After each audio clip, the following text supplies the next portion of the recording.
One of the most interesting questions we've received at the Solution Company is this. If the United States economy collapses because of debt, or a global war triggers a financial crisis, conventional investments like stocks, bonds, and real estate could suffer. But who would buy unconventional assets? Who would even have money in such a crisis? It's a great question. Here's how we look at it. First, unconventional assets are tangible assets with intrinsic value.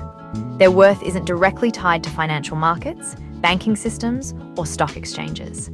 Throughout history, during events like the Great Depression or major financial crises, many collectibles and rare tangible assets followed a very different path from conventional investments. Second, serious collectors of unconventional assets usually don't keep all their wealth in conventional markets.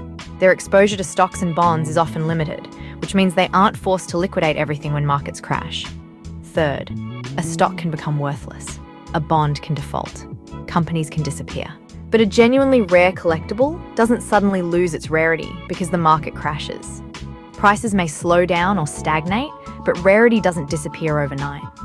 Fourth, every crisis creates opportunity.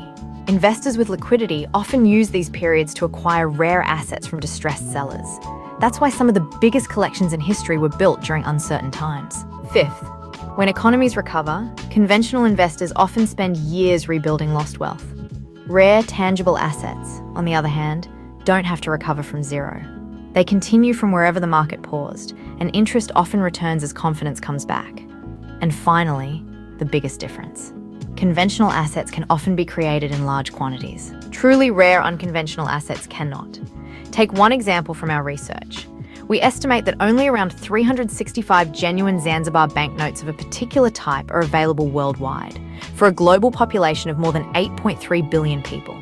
Compare that with millions of publicly traded shares that investors can choose from. When supply is permanently limited and demand increases over time, the dynamics are fundamentally different.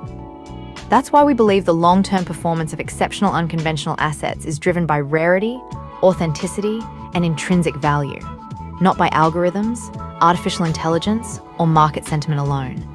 This is just one piece of the puzzle. Follow the Solution Company as we break down the science behind unconventional assets, one video at a time.